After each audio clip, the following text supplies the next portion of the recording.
మన దేశ న్యాయ వ్యవస్థ ఎంత గొప్పది అంటే అందులో కొన్ని రూల్స్ ఉన్నాయి. వాటిని వింటే మీరు ఆశ్చర్యపోతారు. ఉదాహరణకి మీకు పెళ్ళయింది, కానీ మీ వైఫ్ మీతో లోయల్గా లేదు. మీకు తెలియకుండా అఫైర్ పెట్టుకొని ఒకవేళ ప్రెగ్నెంట్ అయినా కూడా, వేరే వాళ్ళ కారణంగా ప్రెగ్నెంట్ అయినా కూడా ఆ పుట్టబోయే బిడ్డను నువ్వే చూసుకోవాలి.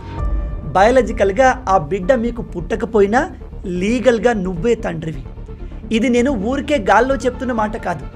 సుప్రీంకోర్టు మన దేశంలోనే అత్యున్నత న్యాయస్థానం ఇచ్చిన గైడ్లైన్స్.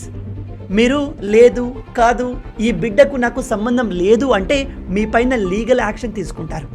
మీరు విడాకులు దాగపోతే మీ వైఫ్ అండ్ ఆ పుట్టిన బిడ్డ మీ ఆస్తిలో సగం వాటా తీసుకెళ్ళిపోతారు. షాక్ అయ్యారా? ఇలా ఒకటే కాదు, అనేక రూల్స్ ఉన్నాయి. డైలీ ఒక రూల్ గురించి డిస్కస్ చేద్దాం.